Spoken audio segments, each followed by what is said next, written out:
Today we have with us Mr. Nimish Kapoor from the Vigyan Prasar of Department of Science and Technology. Today's lecture is a very different lecture regarding science and technology.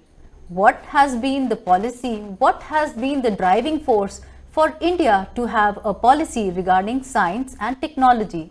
Of course, when we say science and technology, we have been using them interchangeably. With this lecture, we will be understanding what are the differences in science and technology, what has been the challenge in spreading awareness about science, what are the key issues in development of technology in this country, and how can we just not talk about science and technology and not talk about development of the society.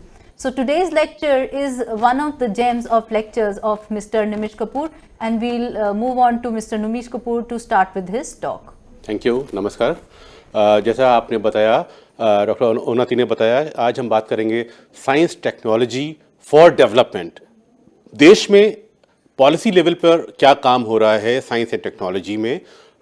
हमारे जो अभी हाल ही में हमारे science and technology में innovation जोड़ा गया है हमारी पॉलिसी में, क्या उसकी खूबियां हैं, और उसके अलावा साइंस और टेक्नोलॉजी में जैसा आपको बताया गया इंट्रोडक्शन में कि क्या डिफरेंसेस हैं, मेजर डिफरेंसेस, उसकी हम बात करेंगे और कैसे ये साइंस एंड टेक्नोलॉजी डेवलपमेंट में सहायक है देश के। और ख़ास तौर पर जब हम साइंस एंड टेक्नोलॉजी कम्युनिकेशन की बात करते हैं तो इसका क्या रोल है डेवलपमेंट में, इसकी हम आज बात करेंगे।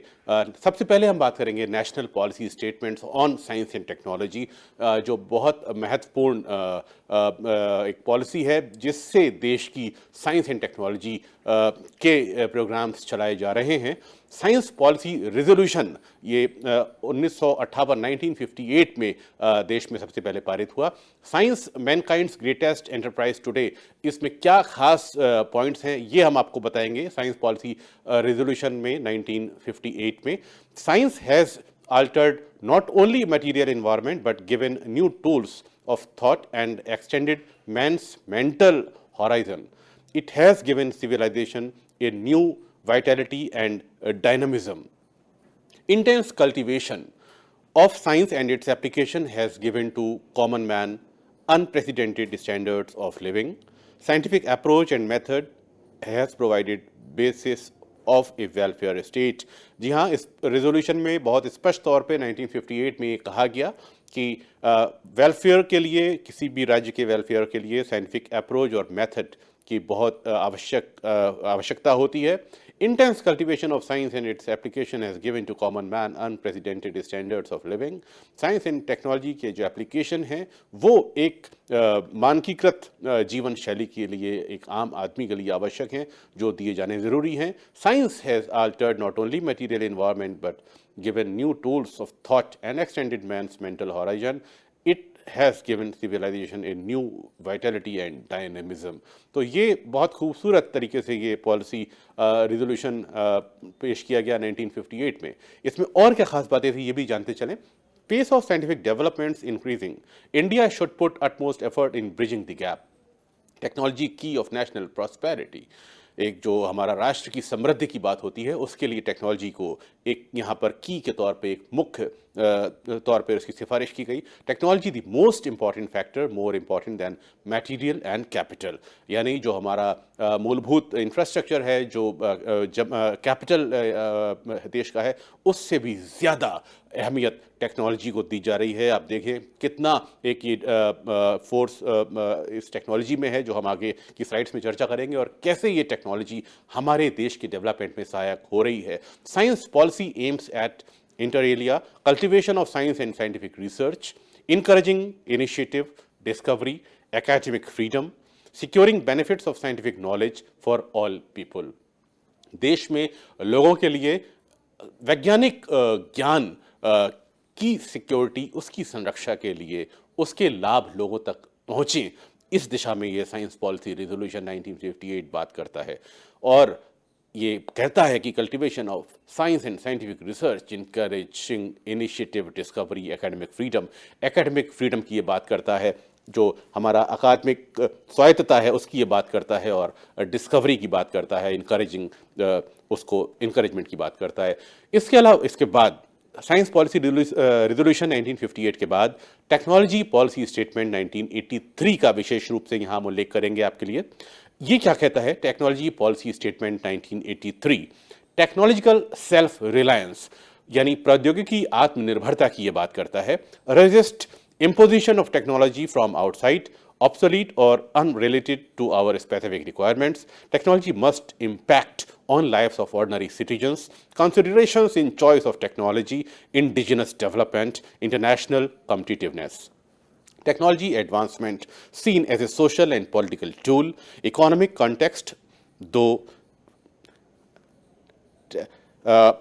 ये टेक्नोलॉजी एडवांसमेंट की बात करता है। Technology development and utilisation is being seen as occurring largely in public sector. Accordingly public policy goals are imposed on technology.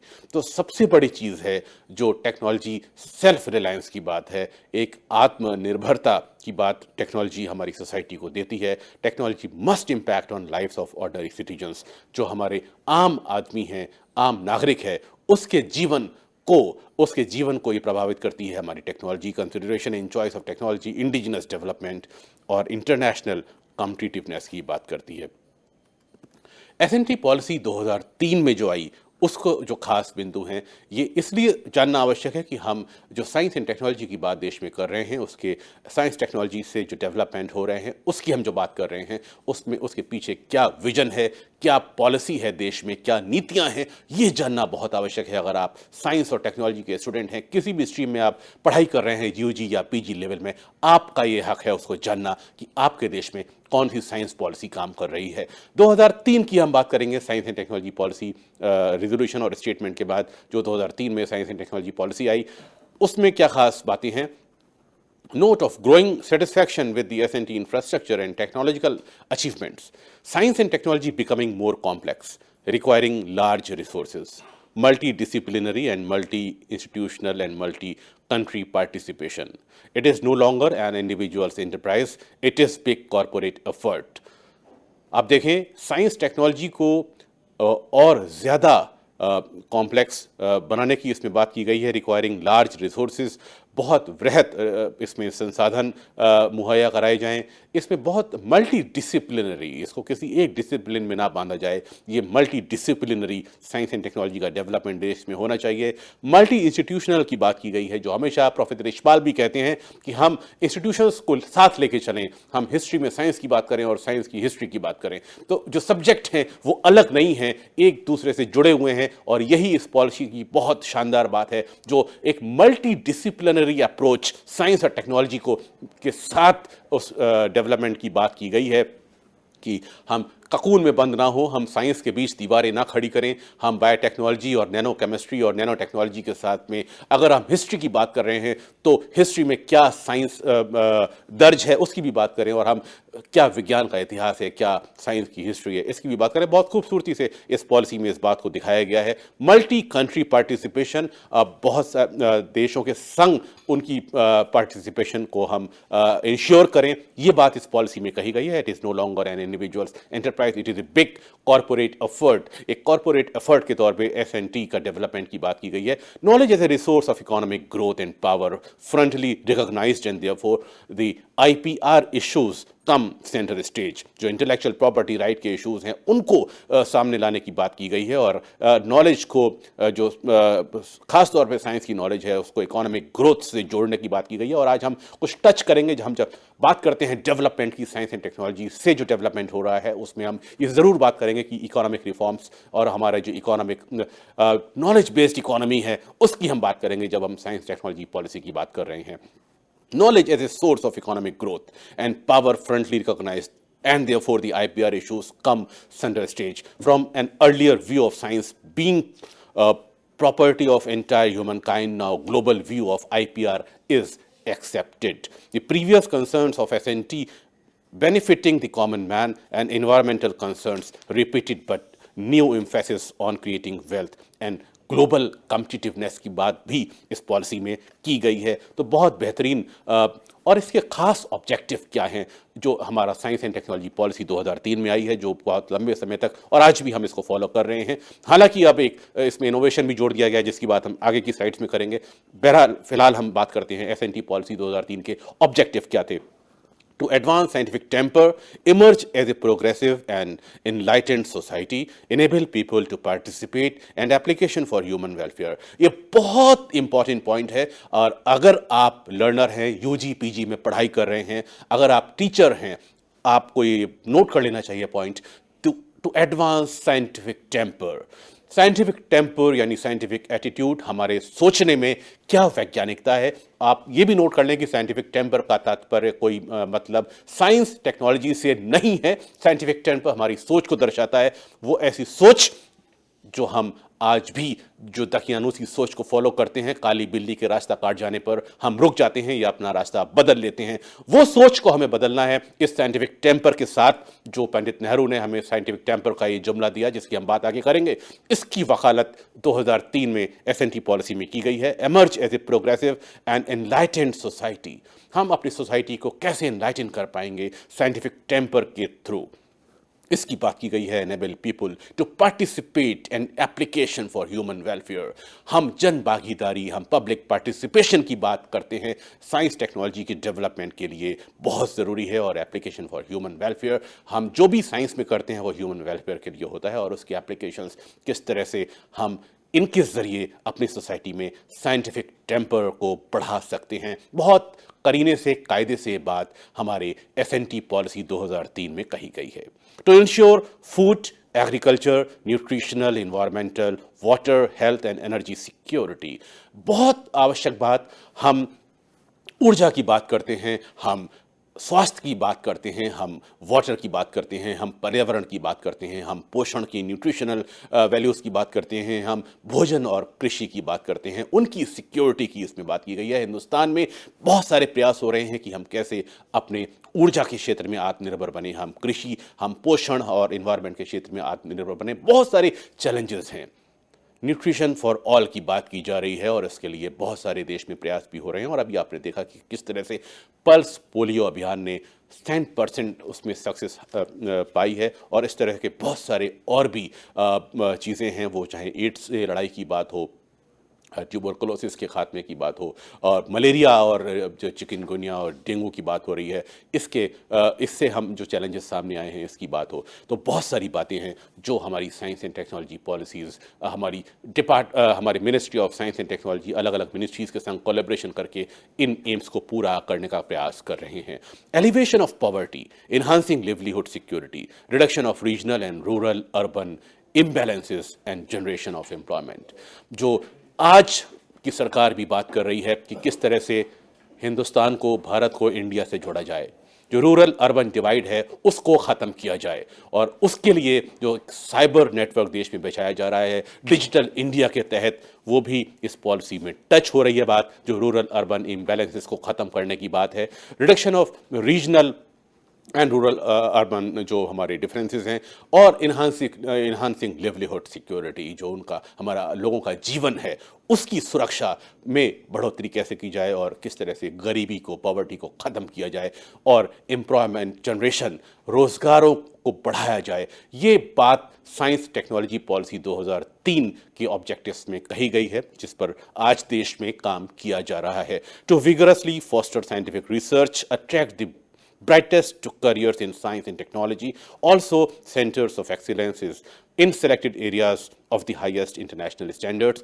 ये देश में स्थापित किए जा रहे हैं, वो IITs हों, IIMs हों, सेंटर ऑफ एक्सीलेंस हमारे बहुत सी यूनिवर्सिटीज़ में, बिट्स में स्थापित किए जा चुके हैं, जो इसी पॉलिसी के तहत हो रहा है।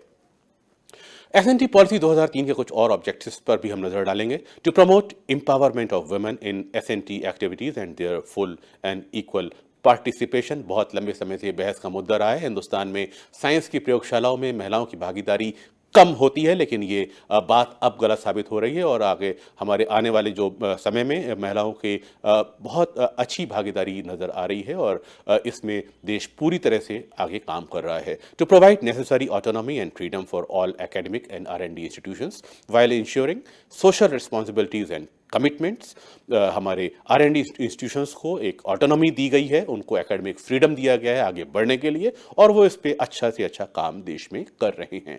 To protect, preserve, evaluate, update, add value to and utilize the extensive knowledge acquired over the long civilizational experiences of India. हमारा जो लंबा सभ्यता है हिंदुस्तान की मानव आबादी की, उसके अनुभवों को जुटाते हुए जो उसका ज्ञान है, जो हमारा बौद्धिक संपदा हमारे साथ है, उसको हम कैसे अच्छी तरह से प्रिजर्व कर पाएँ, उसका मूल्यांकन सही तरीके से कर पाएँ, उसमें वैल्यू एडिशन कर पाएँ, उसको रिसर्च से अपने और अपडेट कर पाएँ, इस तरह की बात भी इस साइंस एंड टेक्नोलॉजी पॉलिसी में की गई है। To accomplish national strategic and security related objectives, ये भी एक बहुत महत्वपूर्ण मुद्दा है सुरक्षा के तौर पे और जो राष्ट्रीय रणनीतिक जो कदम है उसको भी आगे बढ़ाने की बात की गई है। और इसके साथ ही हाल के वर्षों में 2 साल पहले 2013 में साइंस टेक्नोलॉजी में इनोवेशन को जोड़ दिया गया है। हमारे साइंस पॉलिसी में एक बहुत खूबसूरती के संग जिस तरह से नेशनल इनोवेशन फाउंडेशन और इनोवेशन काउंसिल ऑफ इंडिया काम कर रहे हैं देश में इनोवेशन को आगे बढ़ाने के लिए। और आपको बता दें, innovation is just a link between the science and technology. When any कोई भी हम जब साइंस की परिभाषा को इस तरह से करते हैं कि हम ज़्यादा से ज़्यादा उसका उपयोग कर पाएँ, उसकी एप्लीकेशन कर पाएँ, टेक्नोलॉजी बनने से पहले की जो अवस्था है वो इनोवेशन है।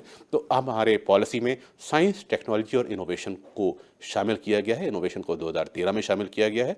The STI policy seeks to send a signal that science, technology and innovation should focus on foster sustainable and inclusive development of the people. हमारा जो विज्ञान, प्रौद्योगिकी और नव सृजन नीति है 2013 की, वो बहुत स्पष्ट तौर पे कहती है विज्ञान, प्रौद्योगिकी और नवोन्मेष नीति संदेश देती है कि विज्ञान, प्रौद्योगिकी और नवोन्मेष यानी साइंस, टेक्नोलॉजी और इनोवेशन को लोगों की त्वरित, सतत और समावेशी विकास पर ध्यान देना चाहिए। और ये बहुत हद तक हमारे department of science and technology, department of biotechnology, council of scientific and industrial research के जो प्रयोगशालाएं हैं वो इस दिशा में बहुत बखूबी अच्छा काम कर रहे हैं। ये पॉलिसी क्या कहती है, किस तरह से हम साइंस, टेक्नोलॉजी और इनोवेशन को जोड़कर काम कर रहे हैं, ये भी हम जान लेते हैं। The policy seeks to focus on both STI for people and people for STI।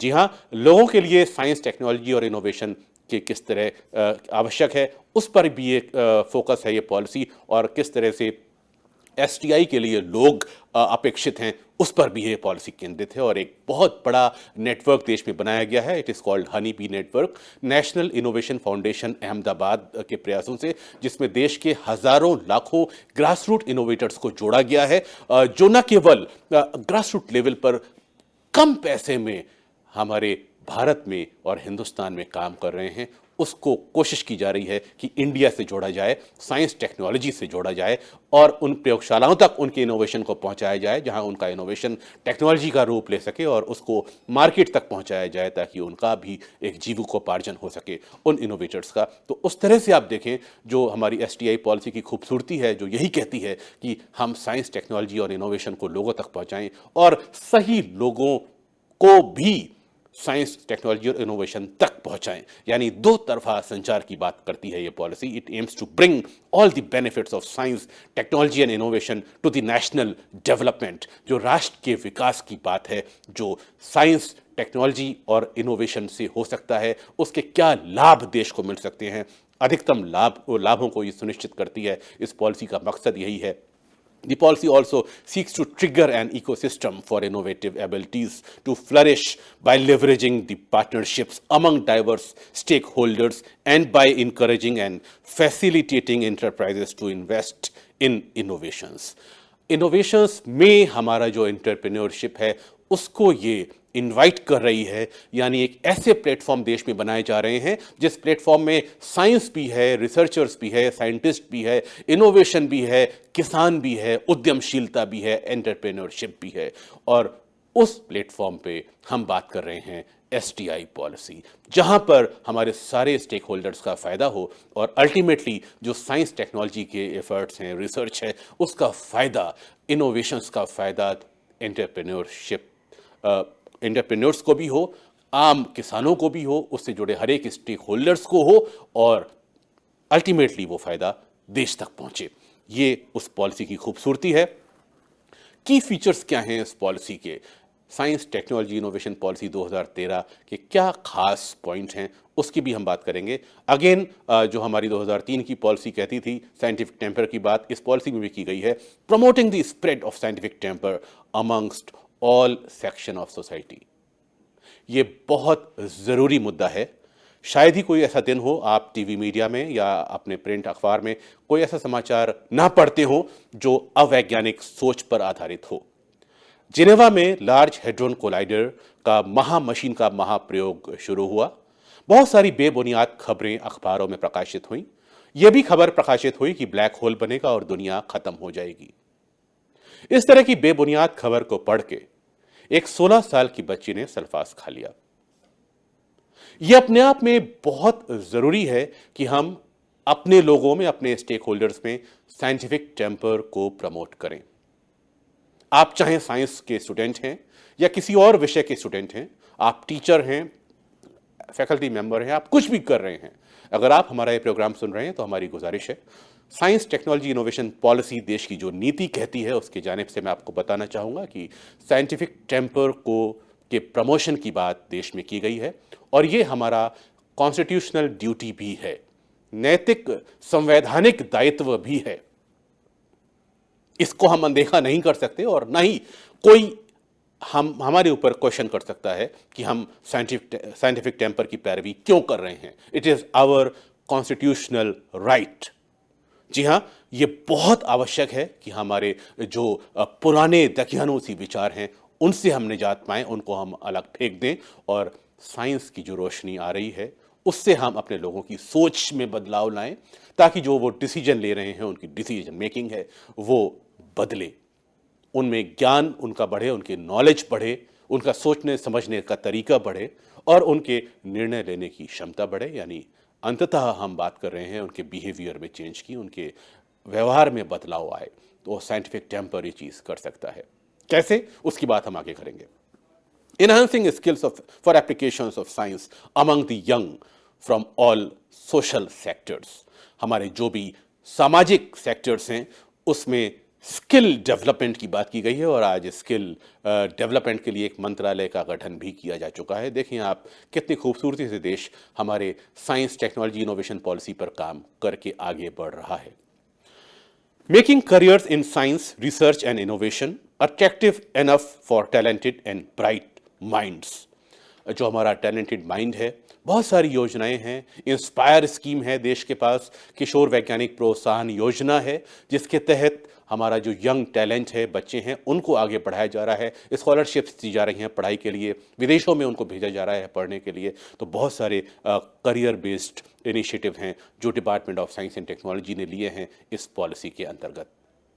Establishing world-class infrastructure for R&D for gaining global leadership। वैश्विक स्तर पर हमारा अनुसंधान का इंफ्रास्ट्रक्चर हम बना रहे हैं, देश में बनाया जा रहा है और ताकि हम विश्व का नेतृत्व कर सकें, वैश्विक नेतृत्व क्षमता हमारे अंदर आ सके, ये विजन है इस एसटीआई पॉलिसी का। Creating an environment for enhanced private sector participation in R&D। हमारा जो प्राइवेट सेक्टर काम कर रहा है उसको हम बढ़ावा दें और एक पब्लिक प्राइवेट पार्टनरशिप को प्रोत्साहित किया जाए। Enabling conversion of R&D output with societal and commercial applications by replicating either two successful models as well as establishing of new triple P structure means public-private partnership structures, seeking S&T based high risk innovation through new mechanism। नए mechanism के जरिए हम innovation को और ज़्यादा प्रोत्साहित करें। Fostering resources optimized cost-effective innovation across size and technology domains, increasing accessibility, availability, and affordability of innovations, especially for women, differently abled and disadvantaged sections of society, creating a robust national innovation system. आप देखिए वो महिला किसान जो पूरे 12 घंटे 18 घंटे एक धान के खेत में खड़े होकर अपनी कमर टेढ़ी करके धान की रोपाई करती है। आज आवश्यक है कि उसके लिए जो टेक्नोलॉजी बनाई जा रही है ताकि उसका वो मानव श्रम किसी और काम आ सके और उसको जो शारीरिक परेशानी होती है उस धान के खेत में वो ना उसको झेलनी पड़े। इस तरह के बहुत सारे प्रयास हो रहे हैं जिसके ज़रिए हम अपने ख़ास तौर पर महिला किसान और महिला वैज्ञानिकों को प्रोत्साहित कर सकें। डिफरेंटली एबल्ड लोग और हमारा जो डिसएडवांटेज सेक्शन ऑफ सोसाइटी है, जो अनऑर्गेनाइज सेक्टर है, जो लेबर क्लास है, उसके लिए हम क्या सहूलियतें दे पाएंगे इनोवेशन के चलते, ये भी इस पॉलिसी की खूबसूरती और इस पर देश में आज काफ़ी हद तक बड़ा काम हो रहा है। नेशनल इनोवेशन सिस्टम को रोबस्ट करने की बात की गई है और आज देश में, जैसा मैं बता चुका हूँ आपको, नेशनल इनोवेशन फाउंडेशन इंडिया एक बहुत अव्वल दर्जे की संस्था बेहतरीन काम कर रही है देश में, और देश में जो चोटी के इनोवेटर्स हैं, ग्रास रूट लेवल इनोवेटर्स हैं, उनको न केवल आइडेंटिफाई किया गया है बल्कि उनके इनोवेशंस को कंसर्न लैब्स के ज़रिए उनके जो भी उन्होंने जुगाड़ किए हैं उनके इनोवेशंस को टेक्नोलॉजी में तब्दील करने का काम देश में किया जा रहा है। If you wanted to build or produce most anything, I want to think a little bit about what you would need to do it. And I have some pictures here just to get our imagination going. These guys are up to making something with iron, or maybe making iron bars, or making some type of a thing out of iron. And right here is an old picture of some planes being made in a factory. But let's just think in very general terms, the things you need to produce anything. So first of all, you're going to need some land. And that's definitely true if you're running a farm or if you're trying to produce timber. But you definitely need land even if you have a factory. Obviously, both of these factories are sitting on top of some land. Then you're going to need a building, maybe, but most probably a building. You're going to need some tools and equipment. Tools and equipment. Then you might need some raw materials. In this case, it might be iron. Over here, too, you would need some metal. You might need some electricity or some oil to keep the production lines going. So you're going to need some raw materials. Raw materials. And then you're going to need people to actually work in your factory. And this guy, these guys putting these hot bars of iron inside of whatever this thing right over here is, or the people working on the factory line. You don't see them here. This must be off time. But you need people to actually work on the factory line to tighten bolts and all the rest of things. So you're going to need labor. You are going to need labor. And if you put all of these things together, so let me put them all together. If you put all of these things together, then you should be able to produce your product. So you'll be able to output whatever you set yourself to do.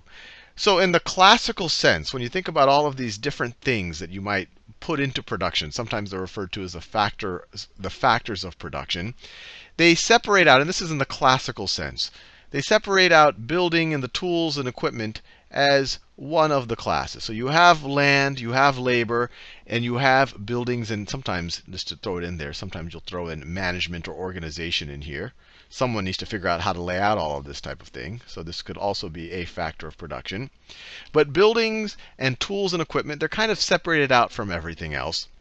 And in the classical sense, they're referred to as capital.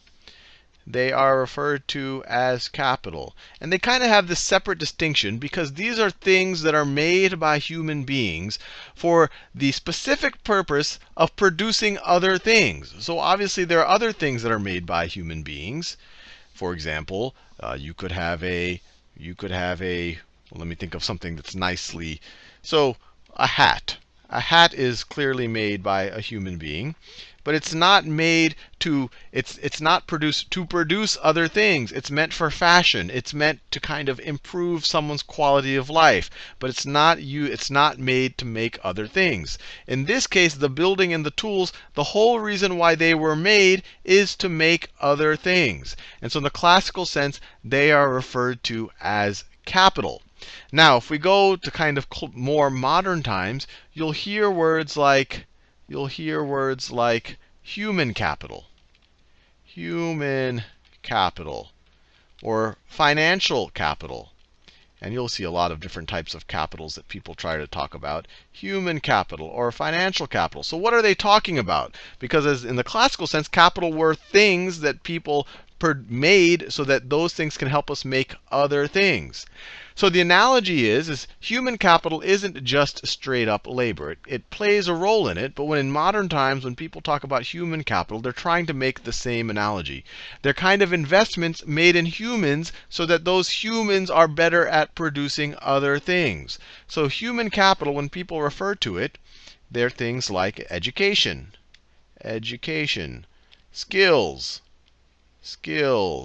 talents, that someone might have experience that someone might have inside of them, or that were invested in them, if you think about the situation of education, that make them more productive. So they're things that are thrown into a human being that make them able to produce more output. So this is what people refer to as human capital, and how it's different than just straight up labor. Labor is just, look, any human being can go there and move something from one place to another, or pick something up and put it on a shelf, or take it off of a shelf and put it on another shelf. But what human capital is, are the investments in that person that make them more productive, more skilled, more able to do more interesting things. The same thing is true, just to throw it in there, just so you can kind of see this analogy, is financial capital. You could just say, look, there's something like, there's money for money's sake, or there's, that you could use to buy a hat, or that you could use to buy really almost any of these other things. But when people talk about financial capital, they're talking about money that's being used for the purpose of producing more output. So you could view it as the money that you actually need to run a factory, that you could for example, they'll call it working capital, is the money in the cash registers that you can actually run your store, or run your restaurant. Or it could be money that's put to work by buying kind of traditional capital, for buying these capital goods so that you can produce more output. But the whole idea here, I just want to introduce you to the idea of capital. It's central to the word capitalism in its classical sense, and then maybe in the more modern sense, especially when people talk about something like human capital.